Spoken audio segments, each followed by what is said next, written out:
LPG सिलेंडरच्या होत असलेल्या गैरवापरामुळे देशभरात धोकेदायी परिस्थिती निर्माण झाली आहे। याकरता सरकारने बारकोडिंग क्यूआर कोड ट्रॅकिंग त्वरित लागू करावी अशी मागणी ग्राहक दक्षता कल्याण फाउंडेशनच्या मेधा शर्मा यांनी धुळे येथील पत्रकार परिषदेत केली।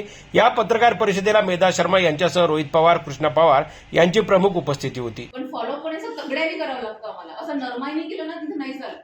जसं आता मी सपोज कलेक्टरला सबमिट केलं, एसपीला सबमिट केलं, तर एसपीला मला कन्व्हिन्स करावं लागतं की हे बघा हे प्रूफ आहे, तुम्ही काही करता का।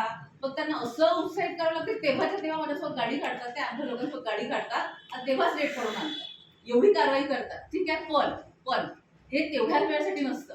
7 दिवसानंतर परत जे इलिगल करतात ना ते परत स्टार्ट होतात, मग आम्हाला परत ती ऍक्शन करावी लागते, म्हणजे आम्हाला हे कंटिन्यू करावीच लागते। याच्यासाठी कसं जोपर्यंत तुम्हा लोकांचा सपोर्ट नाही मिळणार ना, मेन म्हणजे कसं रिपोर्टिंग जे आहे ना आपले जे आहे न्यूजपेपर व्हॉटएव्हर, त्याची ते जे आहे जास्त पॉईंट उचलतात ना, ते त्यांच्याकडे जास्त पोहोचतात। मग त्यांना कळतं की नाही यार असं करायला पाहिजे, कारण की हे जास्तच होत आहे।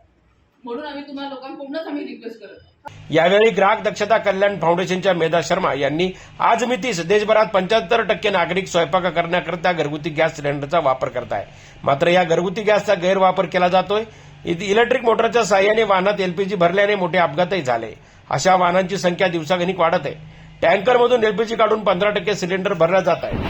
राज्य महामार्गावर त्यामुळे 6 ते 7 मोठ्या दुर्घटना झाल्या आहेत। यात 95 लोकांचा बळी देखील गेला आहे। या एलपीजी विक्री अधिकाऱ्यांच्या संगनमताने हे सर्व सुरू असल्याचंही त्यांनी सांगितलंय।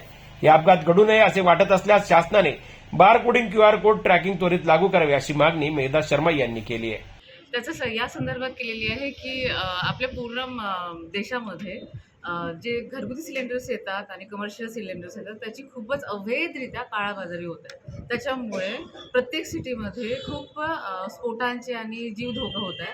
तर त्याच्या अवेअरनेसमध्येच आम्हाला एक सुरक्षा हवी आहे आणि याकरता केंद्र सरकार यांच्याकडून आम्हाला एक कारवाई प्रत्येक सिटीमध्ये करण्यात यावी, यासाठी आम्ही आज एक प्रेस कॉन्फरन्स केलेली आहे। जनजागर मराठीसाठी नागिन मोरे, धुळे।